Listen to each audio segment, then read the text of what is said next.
Alors donc, publication du cours de Bourdieu sur l'État, donc. Publication, ça veut dire reconstruction, restauration, diffusion, autant de choses qui auraient intéressé sans doute dans le détail Pierre Bourdieu. Et donc, je ne vous dirai rien, sauf que la difficulté en face de ce livre, comme n'importe quel livre de sociologie, est multiple. Et au fond, nous avons affaire, et nous en reparlons toute la journée, de la dynamique du travail intellectuel de Pierre Bourdieu, deuxièmement, de la transmission du travail intellectuel par Pierre Bourdieu. Nous avons commencé ce matin. Et enfin, nous avons à parler du travail de Pierre Bourdieu sur la politique.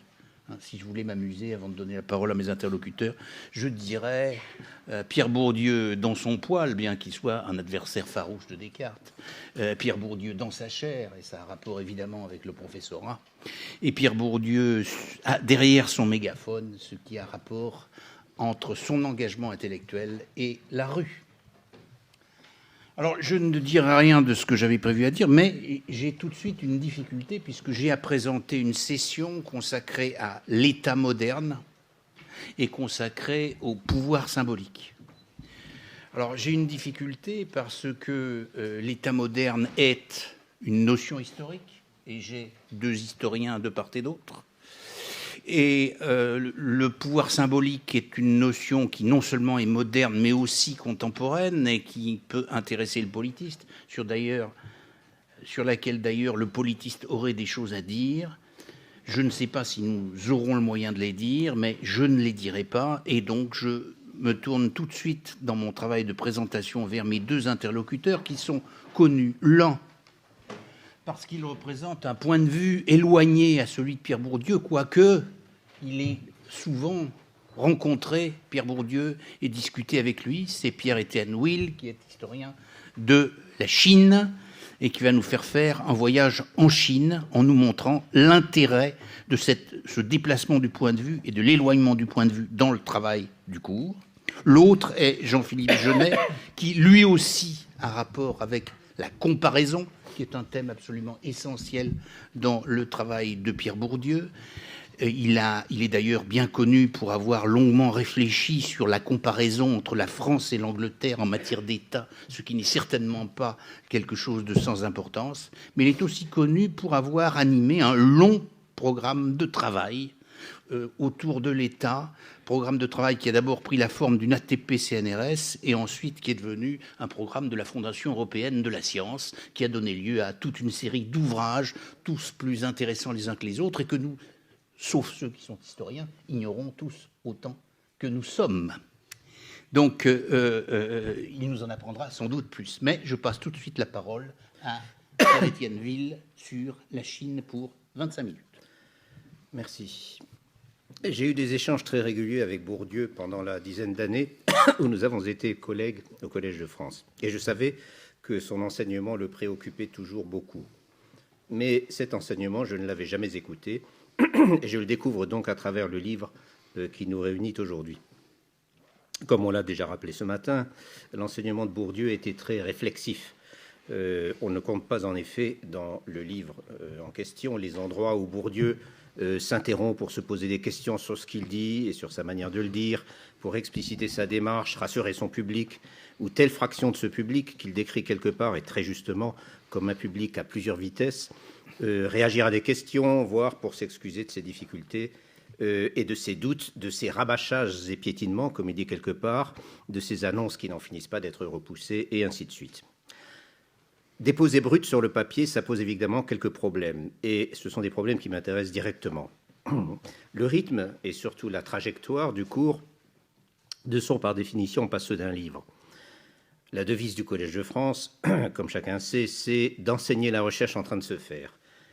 L'auditeur est supposé suivre en temps réel la progression d'une pensée, d'un questionnement, d'une exploration, avec tous les allers-retours et tous les méandres que cela implique, toutes les incertitudes aussi.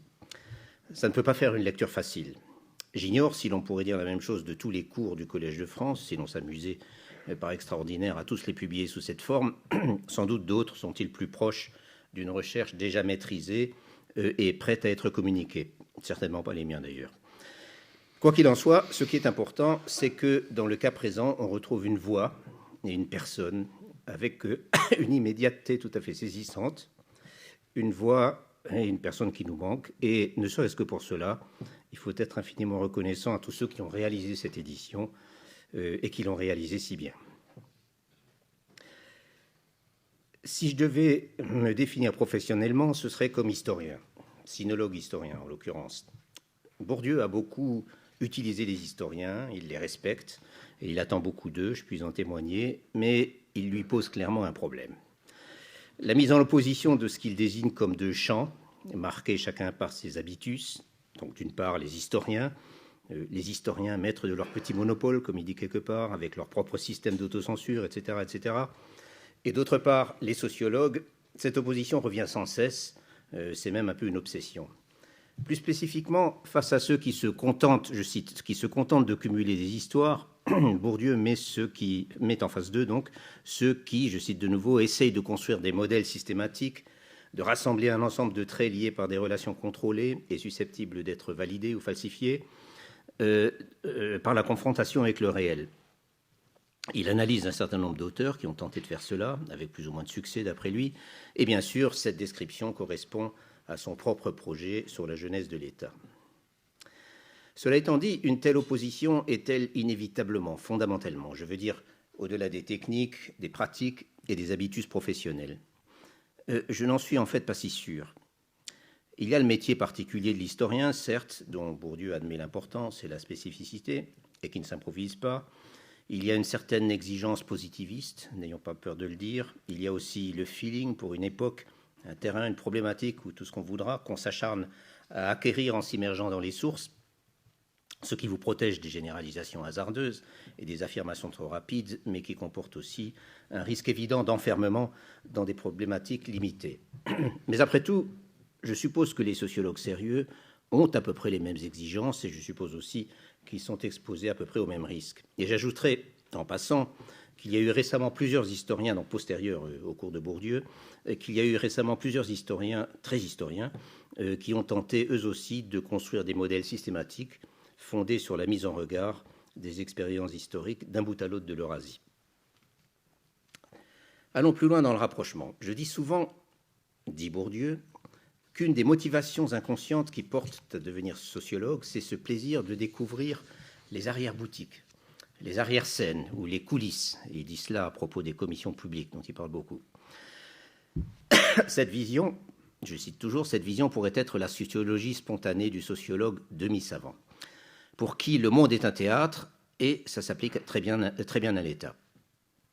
Certes, Bourdieu met en garde contre les limites d'une telle posture, dont il admet la légitimité, mais qui, dit-il, risque de laisser échapper quelque chose d'important. Mais tel que je l'aperçois, sa propre démarche se situe dans une perspective finalement tout à fait analogue. Ainsi, dit-il, ailleurs, que ce qu'il essaie de, et il le dit souvent, que ce qu'il essaie de transmettre dans son enseignement du métier de sociologue et qui fonde son programme de recherche, c'est, je cite, une manière de construire la réalité qui permet de voir les faits que normalement on ne voit pas. Qu'on ne voit pas parce que cela va de soi. Et c'est un point qui revient, encore une fois, très souvent. Pour ne donner qu'un exemple, il s'attache longuement à démonter ce qu'il appelle l'officiel, à le mettre en pièces, afin de mettre en évidence ce que ça recouvre, comment sont mises en œuvre les fameuses ressources symboliques, pour camoufler ou faire oublier un certain nombre de choses, et ainsi de suite. Comme il le dit encore quelque part, il fait une sociologie négative, de rupture avec les prénotions. Or, toutes choses égales par ailleurs, j'ai toujours essayé de faire un peu la même chose dans mon travail.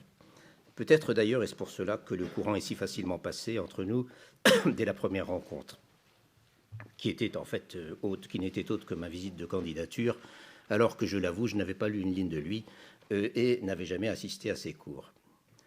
Les sources de l'histoire chinoise invitent tout particulièrement, ou devraient tout particulièrement inviter, il me semble, à pratiquer une sorte d'histoire négative, pour le coup, ou à tout le moins d'histoire hypercritique. Pourquoi cela ? Parce que l'historiographie chinoise conventionnelle, celle qui nous est le plus immédiatement accessible et celle avec laquelle nous apprenons notre métier, est totalement structurée, écrasée même par le discours dominant, qui est de près ou de loin le discours de l'État. Or, si l'on se donne la peine de chercher un peu, il est tout à fait possible de dépasser cela, car les matériaux ne manquent pas, surtout aux époques plus récentes dont je m'occupe, avec lesquels on arrive à dépasser ce discours, à le fouiller aux interstices, à le contourner, voire à le prendre carrément en défaut. C'est ce que j'ai beaucoup fait dès le début dans mes recherches sur la bureaucratie impériale chinoise. D'instinct, en quelque sorte, car c'était cela qui m'intéressait, ne serait-ce qu'en raison de l'invraisemblance fréquente des représentations conventionnelles de l'action bureaucratique. Peut-être y étais-je aussi encouragé par la série fameuse de conférences d'Étienne Balache, grand pourfendeur de la doxa sinologique, publiée en français en 1968 sous le titre « Théorie politique et réalité administrative dans la Chine traditionnelle ». Plus récemment, j'ai consacré pas mal de temps à analyser le jeu entre les représentations et les réalités, mot que je mets entre guillemets bien sûr, dans la vie des gens ordinaires, des absents du discours historique, tels que les révèlent les sources judiciaires, lesquelles constituent un magnifique matériau pour la sociologie, à condition d'être scrutés avec la compétence requise. Et ce n'est pas toujours facile. Et j'ai consacré ma dernière série de cours ici à des matériaux autobiographiques non destinés à la publication, totalement hors convention, qui, là aussi, mettent sérieusement en question ce qui est supposé aller de soi. Pour revenir à l'État, je crois que dans le cas chinois, il est essentiel de distinguer entre l'État et le régime dynastique, malgré l'ambiguïté de la terminologie. Ainsi, le même mot, guojia, qui en chinois moderne signifie l'État, au sens où nous l'entendons tous les jours, ou alors la nation, désigne dans la langue impériale officielle le régime dynastique, la maison impériale, et seulement de façon accessoire l'organisation bureaucratique sur laquelle elle s'appuie. De la même façon, Guo, c'est aujourd'hui le pays, l'État-nation, alors qu'à l'époque impériale, c'était plutôt les sujets de l'empereur. Le référent, c'était la maison régnante qui, en quelque sorte, portait légitimement la civilisation chinoise, plutôt qu'un peuple, un territoire ou une structure politique, même si ces nuances ne sont pas absentes. Bourdieu parle quelque part, au début de son cours, de l'État comme quasi-dieu, parce que, comprend-on, l'État, je cite, l'État est une entité théologique, c'est-à-dire une entité qui existe par la croyance. Dans le contexte de la Chine traditionnelle, cette notion n'aurait guère de sens, s'agissant en tout cas de l'État purement exécutif dont je parle. Et c'est la même chose si l'on parle de l'État comme entité non plus théologique, mais juridique, ce qui lui conférerait semblablement une personne, au sens de personne morale ou de personne juridique cette fois, et non pas divine. Il n'y a rien de tel en Chine. Mes réflexions là-dessus, qui sont loin d'être abouties, ont été déclenchées en fait par une question d'une auditrice lors d'un des séminaires sur le thème Chine, démocratie et droit que nous avions conduit avec Mireille Delmas-Marty en 2003. La question était: un simple particulier peut-il s'attaquer à l'État impérial, lui demander réparation? La réponse était non, d'emblée. Mais une fois cela dit, toute une réflexion était nécessaire pour expliquer en quoi et pourquoi. C'est ce que j'ai essayé de faire dans un chapitre de l'ouvrage issu de ce séminaire portant sur le titre « Le contrôle de l'excès de pouvoir sous la dynastie des Ming » et qui tourne en partie autour de ce qui pourrait être considéré comme une constitution de l'État impérial, en tout cas sous cette dynastie particulière.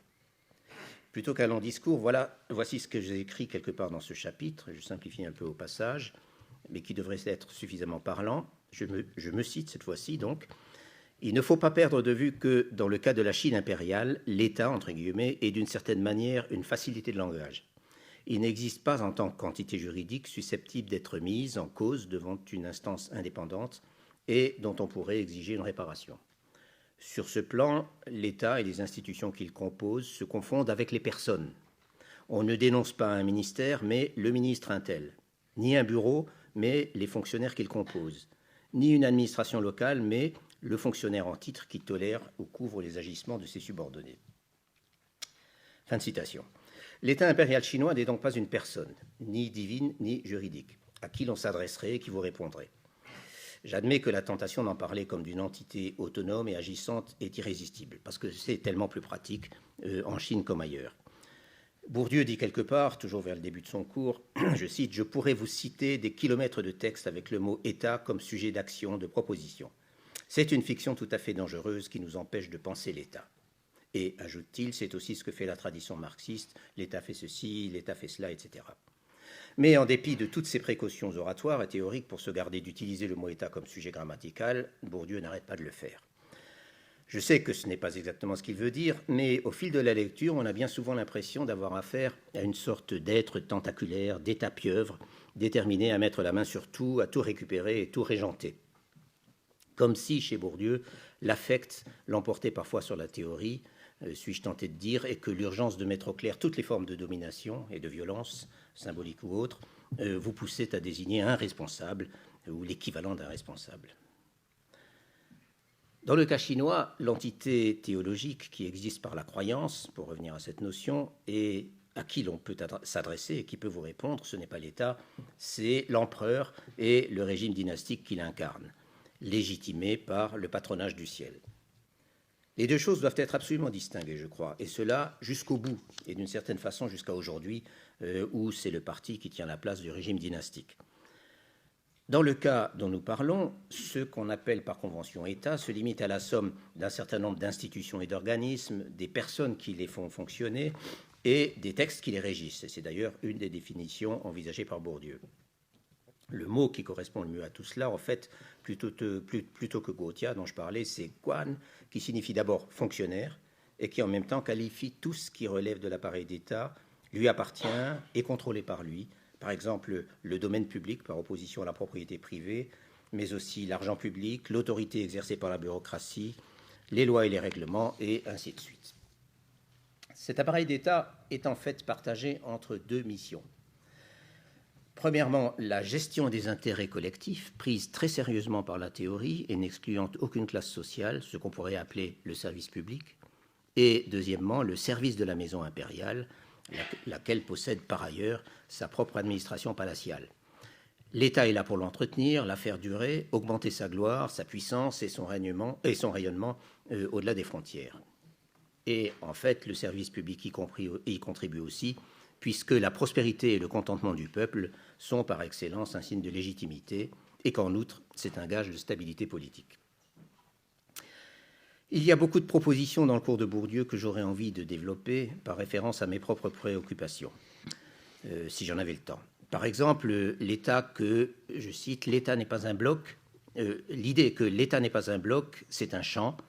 Le champ administratif, je continue la citation, le champ administratif, comme secteur particulier du champ de pouvoir, est spécifique, est un champ, c'est-à-dire, oui, c'est une tautologie spécifiquement bourdieusienne d'ailleurs. Le champ administratif est un champ, c'est-à-dire un espace structuré selon des oppositions liées à des formes de capital spécifiques, des intérêts différents. Voilà bien quelque chose que l'historiographie traditionnelle chinoise tente à camoufler derrière un discours unanimiste et moralisant. Ou encore cette notion, je cite de nouveau, d'une sociologie spontanée de l'État qui s'exprime dans ce qu'on appelle parfois la science administrative, c'est-à-dire le discours que les agents de l'État produisent à propos de l'État, véritable idéologie du service public et du bien-être, et du bien public. Fin de citation.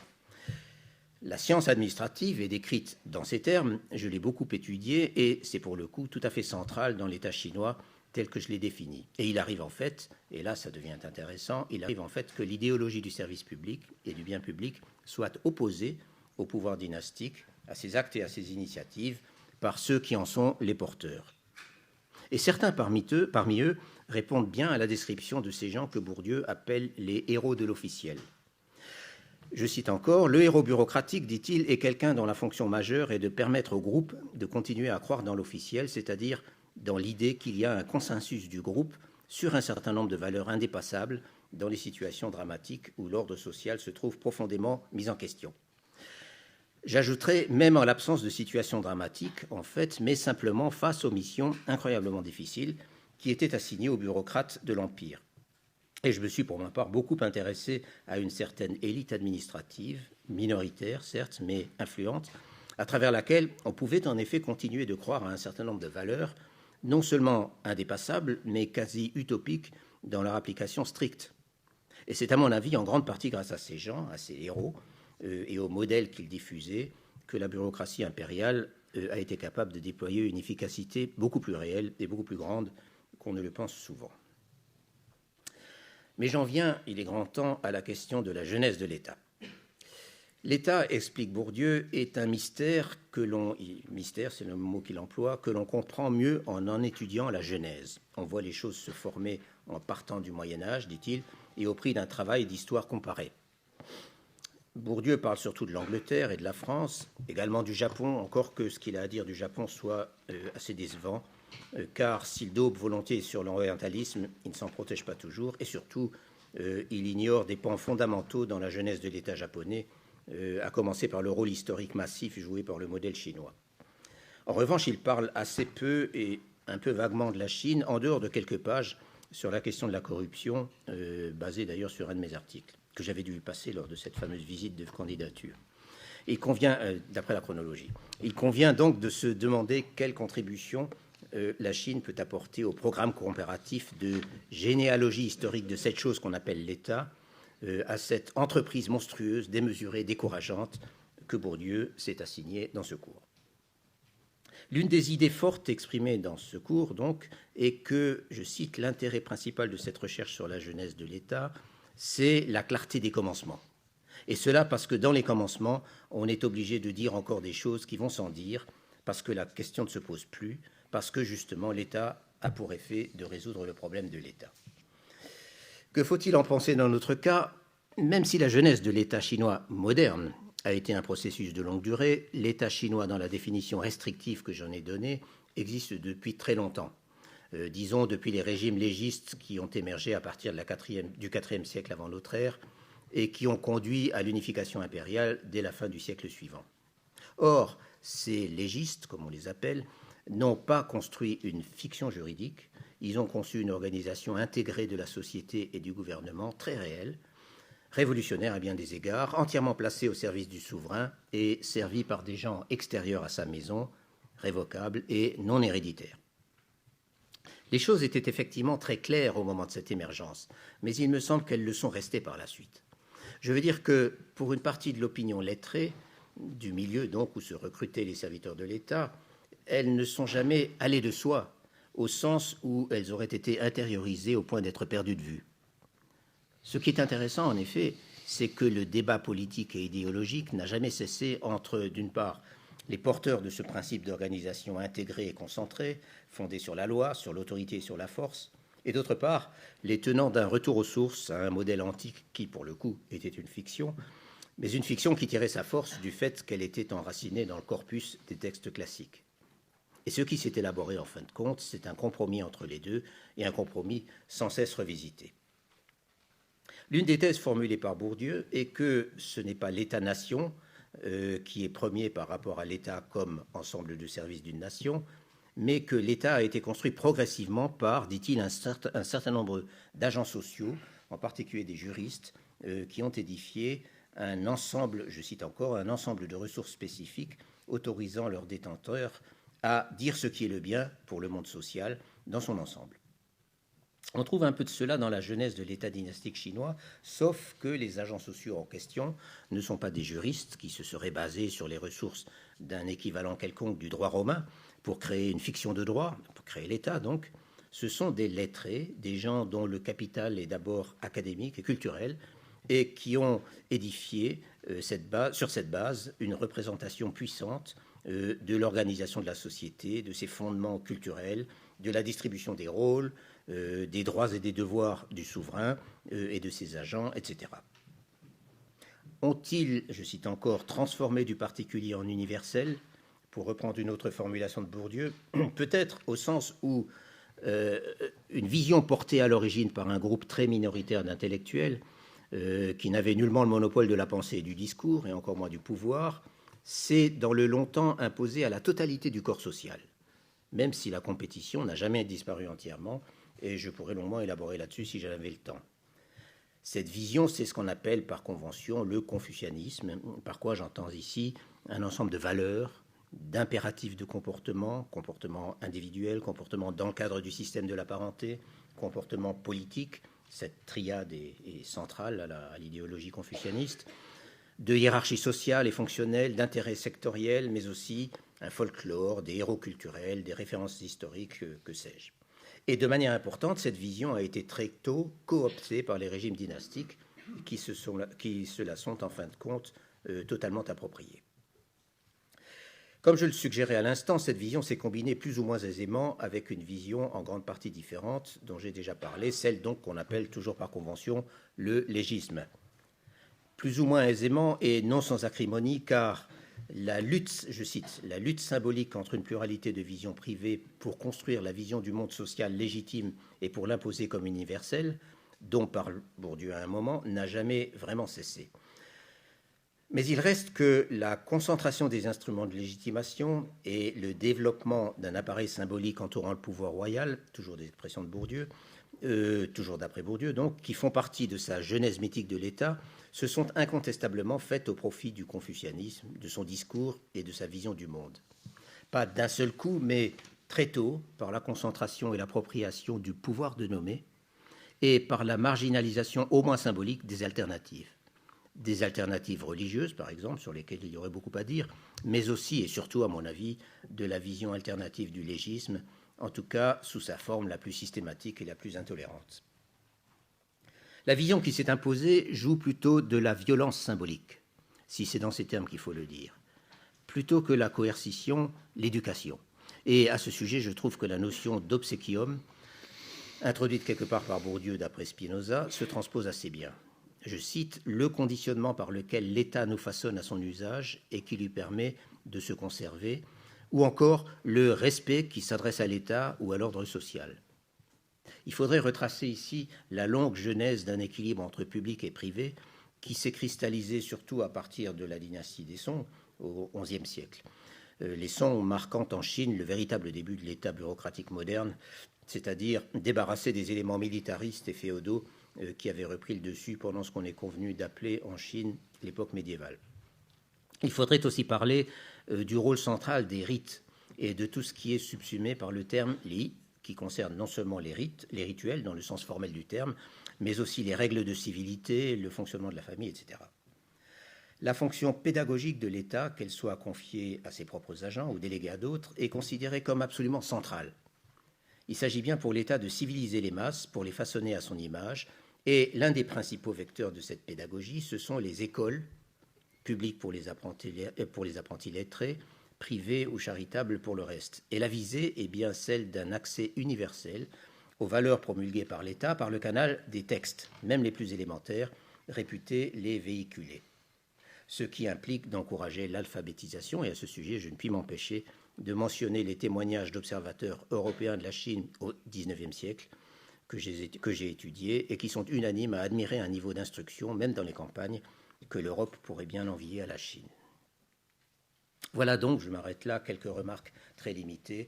Inutile de dire que j'aurais eu beaucoup plus à dire sur la façon dont ces 3 années de cours tellement riches et souvent tellement provocatrices m'invitent à repenser ce que je peux connaître de l'expérience historique chinoise. Et me font regretter, faut-il le préciser, de ne pas pouvoir poursuivre le dialogue qui s'est interrompu il y a 10 ans. Je vous remercie.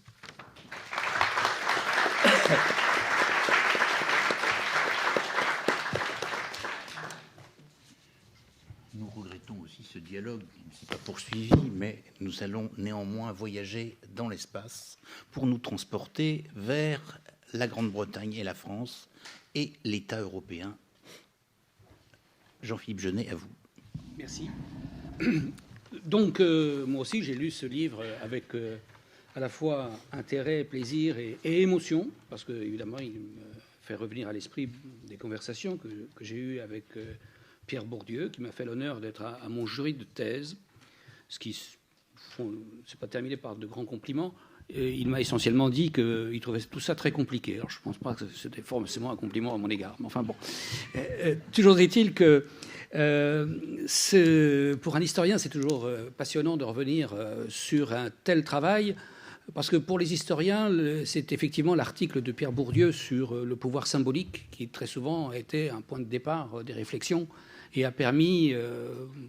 nous a permis à nous, en tout cas, d'essayer de faire nôtre une partie de la pensée et des démarches de Pierre Bourdieu.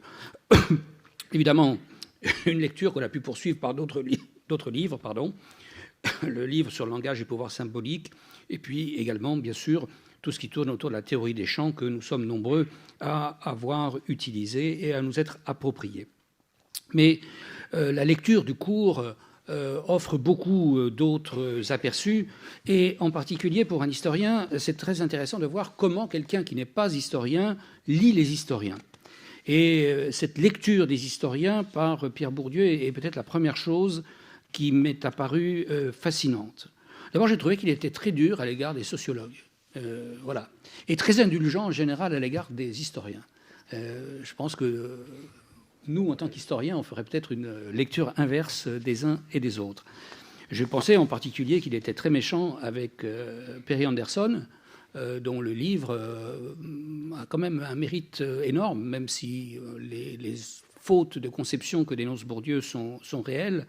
Perry Anderson a très très bien analysé et utilisé la documentation historique. Peut-être mieux parfois que Bourdieu lui-même. Donc là, je trouve qu'il est un peu injuste.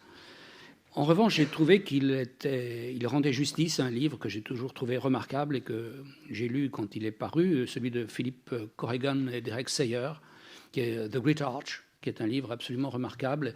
Et c'est un des grands regrets que Philip Corrigan n'ait pas pu poursuivre son travail. De même, il a lu et bien lu un historien qui est Kantorowicz, mais est-ce qu'on peut dire que Kantorowicz est un historien? Parce que c'est un peu tout à la fois, et donc on ne peut pas le réduire à être un historien. Il a lu et s'est inspiré beaucoup de Georges Duby, et je sens que derrière beaucoup de ces phrases, il y a des discussions avec Duby qui reviennent, et je pense que Duby a été un inspirateur pour le meilleur de Pierre Bourdieu. Même chose à l'égard de Le Goff. Mais parfois, on a l'impression qu'il ne se rend peut-être pas très bien compte de ce que c'est que le vrai métier de l'historien. L'historien, c'est quand même d'abord quelqu'un qui va vers des sources, qui essaie de les lire, de leur donner un sens. Et je vous prie de croire que quand vous tombez sur certaines sources d'archives, le sens de ces sources n'est pas du tout évident à la première lecture. Il faut tout reconstruire. Et ce travail-là, il ne l'évoque, pour ainsi dire, jamais. Et en revanche, il accorde beaucoup de crédit à certaines réflexions générales d'historiens qui, à tout prendre, sont peut-être pas si passionnantes que cela. Je dirais que les historiens, eux aussi, veulent être des généraux. Ils citent la phrase de Virginia Woolf qui dit que les idées générales sont des idées de généraux. Ben, les historiens sont parfois aussi des généraux, et je les trouvais parfois très indulgents devant des concepts ou des idées qui n'en sont peut-être pas. Hein, quand ils parlent des États dynastiques, par exemple, de Richard Bonnet. Richard Bonnet est un éminent spécialiste des finances, et il décortique un budget comme personne. Mais je ne suis pas sûr que les États dynastiques, ce soit une idée aussi géniale que cela. Et je trouve que Pierre Bourdieu lui accorde certainement beaucoup trop d'importance. Mais j'ai surtout été heureux de retrouver là, dans ce livre, des questions qui sont au cœur de ma propre réflexion et de plusieurs des personnes avec lesquelles j'ai partagé ces programmes sur la genèse de l'État moderne. Je le cite, page 256, quand il dit « Le fondement des choses qui nous apparaissent les plus fondamentales, les plus réelles, les plus déterminantes en dernière analyse, n'est-elle pas des structures mentales, des formes symboliques, des formes pures, logiques, mathématiques ?» Mais en même temps qu'il fait cela, il montre de façon, je dirais presque un peu paradoxale ou contradictoire, que ces formes sont toujours construites par la mémoire et surtout, bien sûr, par l'éducation à laquelle il accorde énormément de place. Et on retrouve là, évidemment, tout le problème de la violence symbolique, ou plus généralement, parce que violence symbolique revient, mais je pense que c'est presque un peu une boutade pour s'aligner sur la formule de Max Weber, tout simplement du pouvoir symbolique, même si c'est revenir peut-être à un article sur lequel il a d'ailleurs des arrière-pensées, hein, puisqu'il dit que sa pensée a pas mal évolué par rapport à cela. Alors, aujourd'hui, ce que je voudrais faire, c'est revenir sur 3 points qui me sont apparus à cette lecture essentielle. D'une part, revenir sur les programmes Genèse qu'il a lus, qu'il a connus, pour lesquels j'avais fait un article aussi dans les actes de la recherche en sciences sociales, donc j'en avais beaucoup discuté avec lui. Ensuite, je voudrais m'arrêter sur un point qui me paraît crucial et qu'il ignore. Je pense qu'il ne l'ignore pas, mais qu'il ne veut pas traiter, et qui est le problème de l'Église. Il ne commence à parler de l'Église qu'à la page 527, alors que si on s'interroge sur la genèse de l'État, je dirais presque que c'est par là qu'il faut commencer. C'est le point de départ de tout. la Chine offre d'ailleurs un parallèle intéressant, parce qu'on peut dire qu'après tout, si tout le jeu des valeurs vient du confucianisme en Chine, tout le jeu des valeurs vient de l'Église en Occident et pas du tout de l'État. Donc le pouvoir symbolique de l'État, il ne se comprend que par rapport à la façon dont va s'effectuer un partage et une répartition des tâches par rapport à l'Église. Mais ça, c'est un problème général, parce que Habermas, de façon éclatante, et même Max Weber et Elias ont le même problème par rapport à l'Église.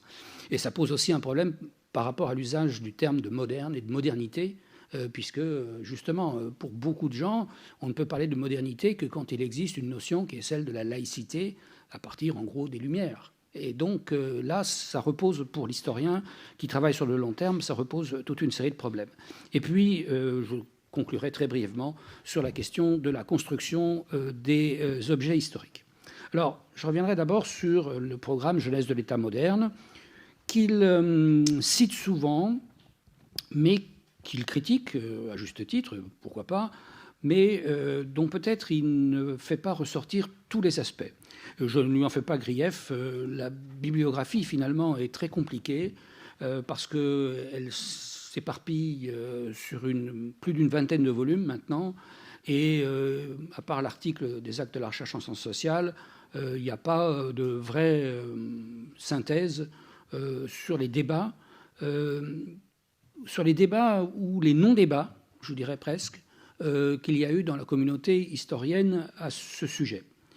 Alors, le modèle de l'État moderne tel que je l'avais proposé lors de ces 2 programmes internationaux et sur lesquels je continue à travailler, il est relativement simple. Et je dirais qu'en soi, il n'est pas extrêmement révolutionnaire. C'est simplement prendre au sérieux la naissance de l'État qui est le nôtre, c'est-à-dire celui sous lequel nous vivons aujourd'hui, qui s'est répandu un peu partout sur la surface du globe, comme étant un État qui a une origine médiévale, qui se construit dans le temps long.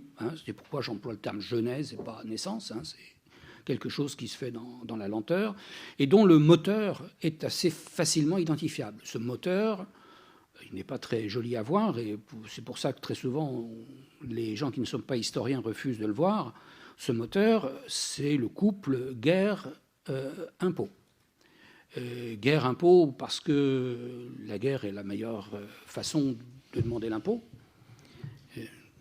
Aujourd'hui, nous sommes dans une guerre économique. Enfin, on essaie de nous transformer quelque chose en guerre pour qu'on ait l'air de devoir faire des efforts pour une raison valable. Mais ça serait, reconnaissons-le, bien plus commode si nous faisions une bonne guerre à l'ancienne avec l'Allemagne ou avec le monde arabe ou avec je ne sais qui. Là, tout le monde paierait sans discuter. Bon, en tout cas, au début, on n'avait pas les moyens que l'on a aujourd'hui pour convaincre les gens, et donc la guerre était inévitable. Et par ailleurs, la guerre, à partir du moment où elle devient une structure et non plus un événement plus ou moins fortuit, mais une structure qui est liée à la concurrence entre les États pour la domination territoriale, et donc ceci c'est associé à une vision du territoire qui est celle qui est héritée du droit romain. C'est une structure qui se met en place en Europe dans la seconde moitié du XIIIe siècle.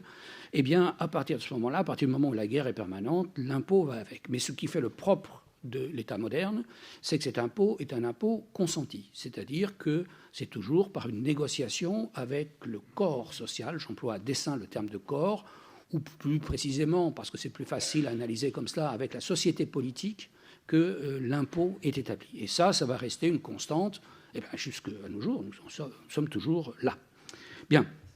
Alors, là-dedans, il y a quand même 2 points clés pour comprendre cette sociogénèse, 2 notions qui, je pense, sont cruciales.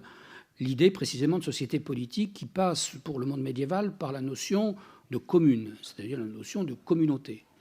Alors, la commune, c'est n'importe quoi. Il peut y avoir une commune au sens actuel presque, ou une petite commune, ou une commune d'une ville.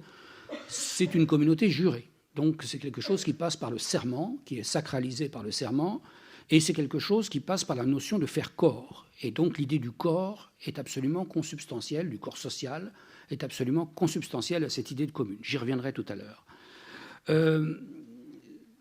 La commune peut être évidemment à une échelle beaucoup plus vaste, et je rappellerai que le premier grand texte constitutionnel qui n'en est en fait pas un, qui est la Grande Charte de 1215, nous revoilà dans l'histoire anglaise, est un texte qui est une négociation entre le roi et la commune d'Angleterre. La commune d'Angleterre, qu'est-ce que c'est? Ce sont tous les barons, parce que les barons, au sens anglais du terme, ce sont les tenants en chef du souverain, c'est-à-dire ce sont les vassaux, et tous les autres sont les vassaux des vassaux.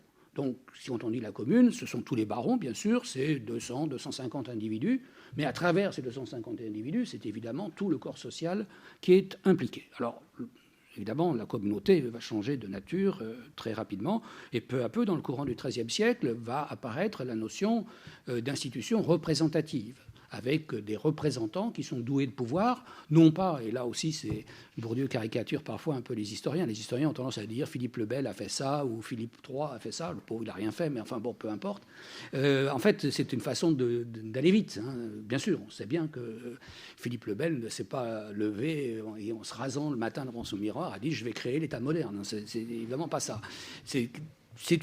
L'État moderne, c'est quelque chose qui est créé par la société, c'est une sociogénèse, hein, et le roi ne fait qu'activer ces mécanismes. Et donc, effectivement, la représentation, qui est cruciale dans le système de l'État, elle vient du fait que le roi entend avoir en face de lui des procureurs. Pourquoi des procureurs ? Non pas parce qu'il veut que tous les gens soient réellement représentés dans l'Assemblée, mais il veut que les gens qui lui accordent l'impôt, quand ils rentrent chez eux, on ne puisse pas dire « Ah, mais moi, je ne suis pas d'accord avec l'impôt, je ne suis pas d'accord avec monsieur Untel qui est venu à l'Assemblée. » Non, celui qui vient à l'Assemblée, parce qu'il est un procureur et qu'il a le pouvoir de procureur, il engage tous ceux qu'il est censé représenter, même ceux qui ne sont pas d'accord. Donc, on va dire, c'est une avancée démocratique, mais en fait, vous voyez bien pourquoi cette avancée se présente comme ça. Ce n'est pas du tout pour des motifs démocratiques. Bon, c'était juste un exemple pour montrer que les choses se font comme ça. Et je pense que là-dessus, Pierre Bourdieu dit des choses très, très justes, parce qu'il est extrêmement hostile à la vision descendante de la création des institutions et du fonctionnement de la société et de l'État qu'ont beaucoup. Il est de même très hostile à la vision immatérielle, intellectuelle, d'une espèce de création. Et là, il a des mots très durs à l'égard de François Furet et de sa vision de la Révolution française. Et je pense qu'il a, sur ce plan, tout à fait raison. Il ne se méfie peut-être pas tout à fait assez de l'histoire des idées, mais ça, c'est une autre question. Alors, ce premier point me permet aussi de souligner une chose qui est souvent une erreur, et qui est plus d'ailleurs l'erreur de Norbert Elias ou de Weber même que de Bourdieu lui-même. C'est-à-dire qu'il n'y a pas de lien entre tel ou tel type d'organisation sociale et l'État. Ce lien n'est pas obligatoire. C'est-à-dire que l'État se développe quelle que soit l'organisation sociale. Les origines de l'État, et c'est bien pourquoi l'État a pu se développer, sans ça, il n'aurait jamais pu se développer. L'État s'est fait par la féodalité. C'est le lien féodal entre le souverain et le monarque, le lien entre des seigneurs féodaux et le territoire, à partir d'un moment où ils ont dû passer de la domination des hommes à la domination des terres. Ce sont tous ces liens qui ont mis en marche le mécanisme de l'État. Puis après, ce sont d'autres que les féodaux, on a parlé des juristes, et ainsi de suite. Ce sont d'autres personnages qui ont fait fonctionner le mécanisme. Et d'ailleurs, si on fait une critique de l'État moderne contemporain, et là, dans les premiers travaux sur la jeunesse de l'État moderne, on avait travaillé avec des gens comme Bertrand Badi ou Jean-François Bayard. Si on fait un peu l'analyse de ce qui s'appelle État, ou ce qui se présente avec des formes caractéristiques de l'État moderne, je ne sais pas, des assemblées représentatives, des élections démocratiques, entre guillemets, si vous voyez tous les États qui ont ces dehors affichés, vous voyez bien que l'état réel des sociétés de ces différents États est complètement différent, et ce sont des structures sociales tout à fait différentes. Alors, ça, c'était le premier point en ce qui concernait cette idée de sociogénèse. Le deuxième point, qui est également essentiel dans ce développement de l'État, c'est la notion de légitimité. C'est-à-dire que la levée de l'impôt fonctionne, et quand je dis qu'elle fonctionne, ça veut dire qu'elle est rentable, c'est-à-dire qu'elle a une rentabilité. C'est pour ça qu'on passe par ce type d'impôt, parce qu'il permet d'avoir une rentabilité bien plus forte que la taxation féodale classique, ou que le système de dons et d'exactions qui était de fait la fiscalité réelle des souverains féodaux. C'est qu'il repose sur la légitimité, sur le fait que la demande de l'impôt est légitime. Elle est légitime pourquoi ? Parce qu'elle est faite pour la guerre, et parce que la guerre est légitime. La notion de la guerre légitime, c'est une construction pontificale qui a été faite pour la croisade. Et c'est cette construction qui est transposée au niveau de l'État, le souverain intervenant pour défendre les biens de ses sujets. Oh, c'est pas pour lui, hein, c'est pour ses sujets. Et si le développement politique de l'Angleterre a été si précoce et si efficace, c'est parce que sur ce point, il y a une contestation fondamentale entre la commune d'Angleterre et le roi d'Angleterre. Le roi d'Angleterre, c'est un roi empereur. C'est un roi empereur parce qu'il est roi d'Angleterre, il est seigneur d'Irlande, il prétend dominer le Pays de Galles et l'Écosse, mais surtout, il est duc de Normandie, il est comte d'Anjou, il domine la Bretagne, il domine l'Aquitaine, son pouvoir s'étend du comté de Toulouse au nord de l'Écosse. Or, c'est pour mener les guerres, pour maintenir toute cette construction impériale, qu'il va vouloir utiliser les ressources fiscales de l'Angleterre. Les Anglais n'ont jamais aimé payer d'impôts, hein, pas plus eux que les autres. Donc, leur problème a toujours été de dire on veut bien payer s'il s'agit de nous défendre, d'accord, c'est légitime, mais s'il s'agit d'aller rechercher les territoires personnels du souverain en Aquitaine ou en Normandie ou en Irlande, là, c'est une autre affaire.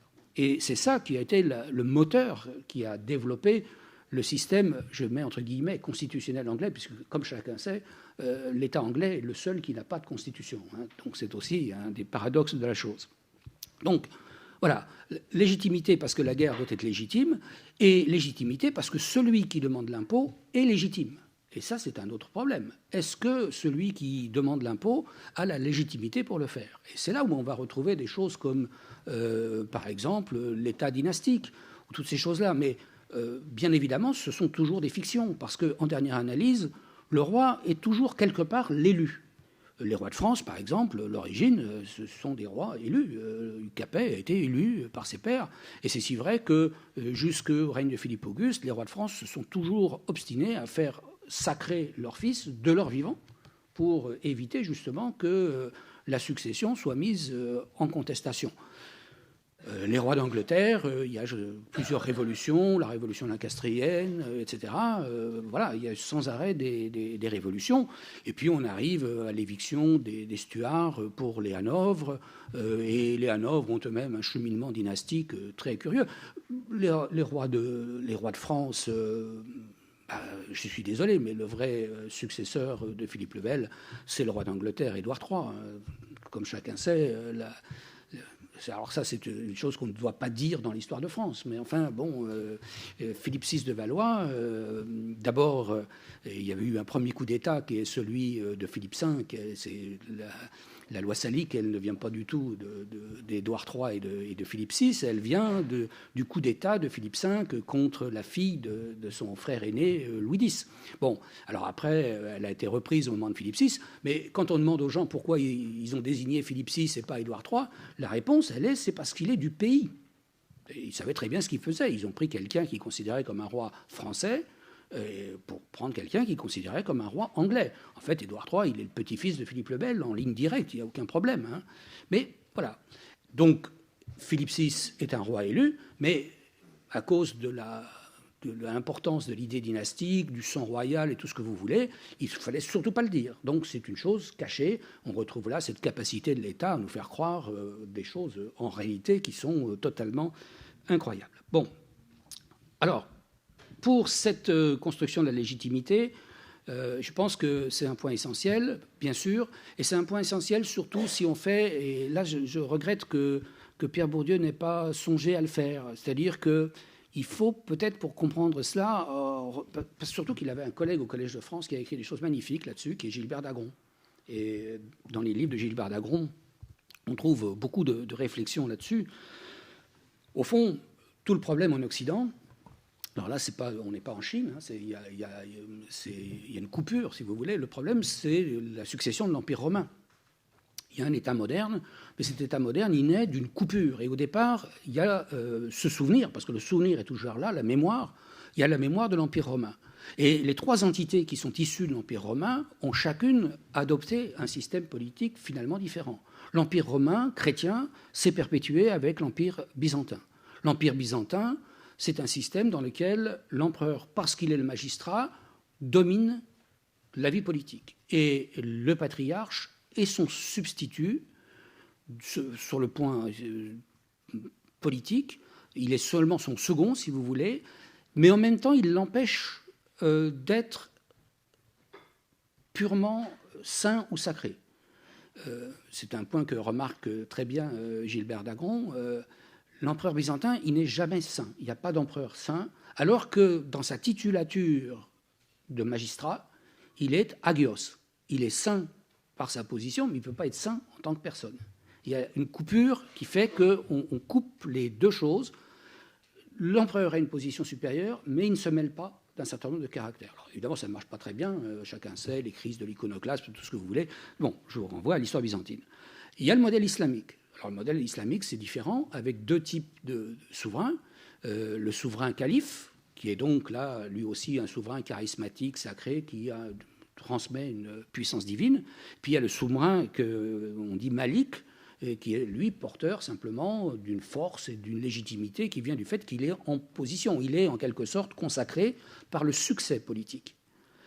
Ni dans un cas ni dans l'autre, la question de la légitimité n'est posée dans les mêmes termes qu'en Occident. Parce qu'en Occident, et c'est là où j'arrive à mon troisième terme, en Occident, il y a un dédoublement qui se fait avec deux puissances, qui sont deux puissances universelles, qui vont entrer en compétition, la puissance du pape, la puissance de l'empereur. Et la puissance des souverains, c'est-à-dire ceux qui vont créer l'État moderne, elle ne va pas venir au niveau de l'empereur, ça c'est impossible, puisque c'est un pouvoir universel, elle va venir au niveau des rois, des reges auxquels le pape lui-même a consenti une sorte de délégation de pouvoir temporel. Parce que le pape ne peut pas se mêler de verser le sang, il ne va pas assassiner, il ne va pas exécuter, il va le faire faire, hein, enfin il ne va pas le faire directement. Et puis, parce que le pape est ravi de faire des souverains, des empereurs, pour lutter contre le pouvoir universel de l'empereur. Donc, très tôt, dès le début du XIIIe siècle, le roi est empereur en son royaume. Et évidemment, les rois vont s'en souvenir. Et ils vont utiliser tout ce qu'ils peuvent comme moyen pour effectivement utiliser cette consécration, ce caractère sacré, mais toujours avec des limites. Bon, ça, j'ai traité de ça dans un long article, mais Dagron le dit avec les mêmes termes, c'est-à-dire le rapport entre le pouvoir religieux et le pouvoir temporel du souverain, c'est toujours une sorte de comme si, avec le sacre du souverain ou le miracle des écrouelles, le roi de France guérissant les malades de cette maladie qui est en fait un ganglion tuberculeux. Effectivement, on guérissait puisque c'est un ganglion. Quand le ganglion perce, le malade ou bien est sauvé ou bien meurt, mais il ne meurt pas en apparence du ganglion. Donc tout est sauvé et ça marche très bien, ça fonctionne très très bien comme miracle. Donc le souverain joue de ça, mais en même temps, les écrits théoriques des clercs qui font ça disent très bien qu'ils n'y croient pas du tout et que, évidemment, le roi n'a pas en réalité le pouvoir sacré qu'il croit avoir. Alors on en vient bien sûr au problème, c'est le deuxième point sur lequel je voulais intervenir. On en vient au problème de l'Église. Alors, l'Église, c'est un problème qui est plus compliqué, si vous voulez, parce que pendant longtemps, le problème de l'État se confond complètement avec celui de l'Église. C'est là où, par exemple, je pense que la théorie de l'espace public de Jürgen Habermas est à la limite aberrante, parce qu'il dit il y a espace public à partir du moment où il y a une distinction entre l'espace public et l'espace privé à partir du moment où il y a une sphère du public qui se dégage, qui va être la sphère dans laquelle on va pouvoir parler librement sans la contrainte ni de l'État ni de l'Église. Mais l'espace public, il existe à partir du moment où existe l'Ecclésia. L'Ecclésia, c'est l'assemblée de tous les chrétiens, qui est une assemblée mystique, mais réelle à la fois. Et bien sûr, il y a toute l'ambiguïté qui tient au double terme d'ecclésia, hein, c'est à la fois l'Église en tant qu'institution et l'Église en tant qu'ensemble de tous les chrétiens. Mais l'idée de cette Église en tant qu'ensemble de tous les chrétiens, elle est extrêmement présente au Moyen-Âge, et c'est une idée qui supporte précisément la conception et la conscience du corps et de l'incorporation. Parce que, et ça c'est évidemment tout à fait chronologiquement et c'est toujours le problème des historiens. Hein. Les historiens, ils pensent au temps, moi pas assez apparemment, mais ils pensent toujours au temps et à la chronologie, c'est-à-dire que cette naissance de l'État se fait au moment où la papauté est en train d'instituer précisément le corps de cette ecclésia, et il le fait avec une innovation théologique qu'on conçoit très mal, nous, comme innovation théologique, ne serait-ce que parce que on a tous des vagues restes de catéchisme ou de choses comme ça. On ne se rend pas compte de l'événement révolutionnaire que ça a pu représenter. Ce quelque chose, c'est l'Eucharistie. Le fait de la communion, qui est quelque chose qui apparaît au XIIe siècle, qui n'est pas quelque chose qui vient de l'Église ancienne. Avant, on commémorait la mort du Christ et la dernière scène en partageant le pain et le vin. Au XIIe siècle, on dévore le corps du Christ. On fait partie du corps du Christ. Et par là, on devient une partie du corps du Christ, qui est le corps de l'Église. Cette notion de corps, de force communautaire est extrêmement forte. C'est quelque chose d'entièrement neuf qui apparaît dans le monde occidental. Et bien évidemment, on revient là sur un point qui est tout à fait essentiel pour moi, c'est que l'Église et l'État, au-delà de la lutte des deux glaives, tout ce qu'on a écrit là-dessus, ce ne sont pas deux formes antinomiques. Or, justement, beaucoup d'historiens, et à partir d'eux, malheureusement, les sociologues, ont eu tendance toujours à voir ça comme ça. Pourquoi c'est pas antinomique ? Parce que tout simplement, l'Église et l'État, c'est la même chose au début. Tous les hommes qui font l'État, ces fameux bureaucrates, on voit des gens avec des manches de Moleskine, une calotte, dans des ministères poussiéreux. Mais les bureaucrates, qu'est-ce que c'est ? C'est les gens qui savent écrire, qui manient l'écrit, qui créent l'archive, qui créent la mémoire écrite. Ces gens-là, pendant tout le XIIe et le XIIIe siècle, et encore une bonne partie du XIVe et du XVe siècle, et il y a encore des suites jusqu'au XVIIe et au XVIIIe, ce sont des ecclésiastiques. Ce sont des gens qui sont payés par l'Église, et ce qui est très avantageux pour l'État, parce que ça lui évite d'avoir à les payer. Le roi de France, il paye ces gens avec des bénéfices de chanoines dans le chapitre cathédrale de Paris, de Laon, d'Amiens, etc. Et le roi d'Angleterre fait exactement la même chose. L'empereur ne le fait pas, parce qu'il n'y a pas d'État. C'est tout à fait différent. Et c'est bien pourquoi on parle toujours de la France et de l'Angleterre. C'est parce que c'est là que c'est parti, et après, c'est quelque chose qui s'est propagé. Alors, je terminerai encore sur un point. La deuxième chose, c'est à côté du personnel, c'est le système des valeurs, dont on a parlé tout à l'heure avec le confucianisme. Ce n'est pas l'État qui a créé des valeurs, ce n'est pas les rois. Les rois, ils sont simplement des bons chrétiens, et à la limite, ils sont nobles. Enfin, ils sont de bons chrétiens, plus ou moins, mais enfin, ils font semblant, la plupart du temps. Et donc, le système des valeurs, ce système des valeurs qui va faire fonctionner les processus de légitimation, ce n'est pas l'État qui l'engendre, c'est l'Église. C'est l'Église qui assure l'éducation. C'est elle qui assure la reproduction de ce système de valeurs et qui le diffuse de façon tout à fait systématique. Quand Bourdieu, j'avais noté une citation, mais je ne sais pas si je la retrouverai dans la pagaille de mes notes, dit l'État dit c'est comme ça et c'est ainsi.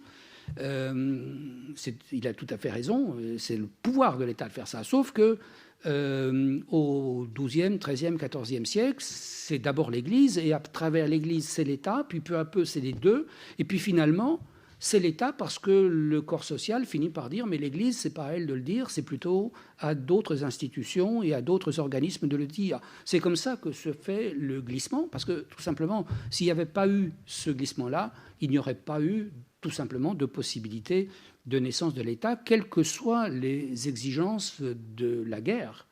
Et donc vous voyez là le lien qu'il y a entre les aspects institutionnels, les aspects matériels, et puis les aspects que Maurice Godelier appelle immatériels ou idéels.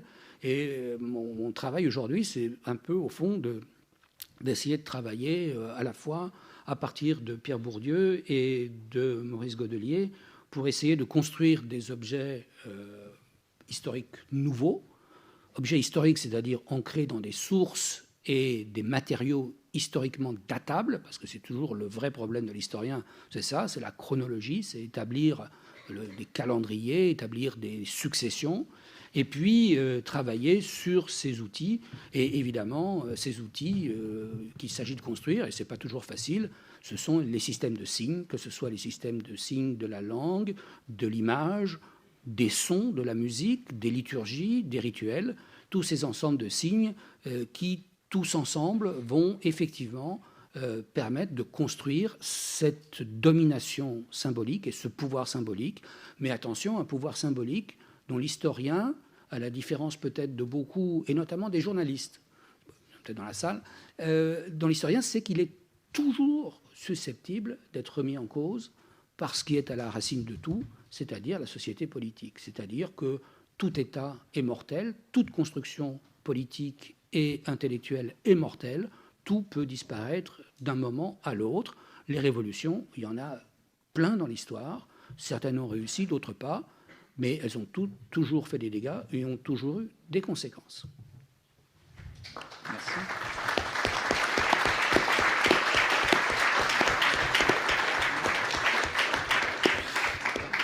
On a combien de temps là? Un quart d'heure. Donc il y a un quart d'heure pour des questions. Je pense que vous réfléchissez tous à vos questions. Moi j'en ai une simplement pour lancer le débat. À ma droite et à ma gauche, on n'a pas été d'accord dans la façon dont on a vu pour les sociologues le rôle des historiens et pour les historiens le rôle des sociologues. Alors je voudrais vous demander de revenir sur ce désaccord si vous le pouvez. Pourquoi vous trouvez que Pierre Bourdieu est gentil, n'est pas gentil? Il n'est pas gentil de mon côté. N'est pas gentil. Et pourquoi vous trouvez que Pierre Bourdieu est trop gentil avec les historiens? C'est pas que je trouve qu'ils ne soient pas gentils, sauf qu'il y a un agacement qui affleure, me semble-t-il, à toutes les pages. Les historiens font ci, oh, c'est pas les historiens qui feraient ça, les petits historiens, enfin, il ne le dit pas comme ça, mais c'est un peu épidermique.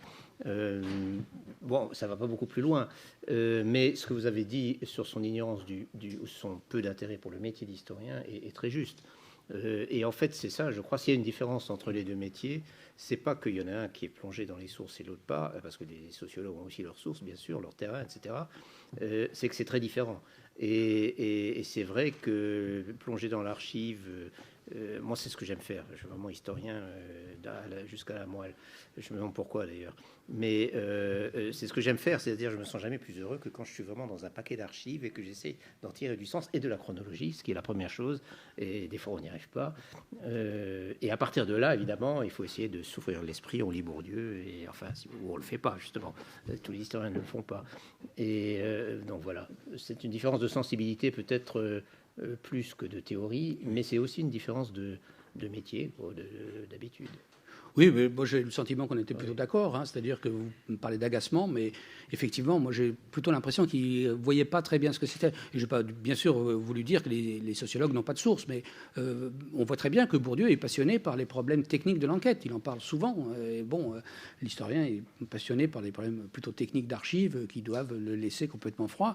Et ce qu'il y a aussi quand même qui est gênant pour les gens qui veulent utiliser les historiens, c'est que les historiens ont tendance toujours à chercher la chose unique et du coup ils sont impitoyables pour leurs lecteurs, c'est-à-dire qu'ils détaillent sans arrêt des choses qu'ils ont trouvées parce qu'on va un peu à la pêche au diamant, et quelqu'un qui veut une lecture rapide et aller vite au sens des choses, très souvent c'est fastidieux, c'est long, c'est embêtant, on ne voit pas très bien pourquoi.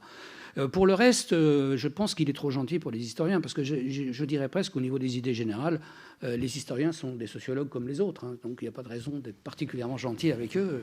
Voilà. Ça, c'est une annexion. Oui, ben, si vous voulez.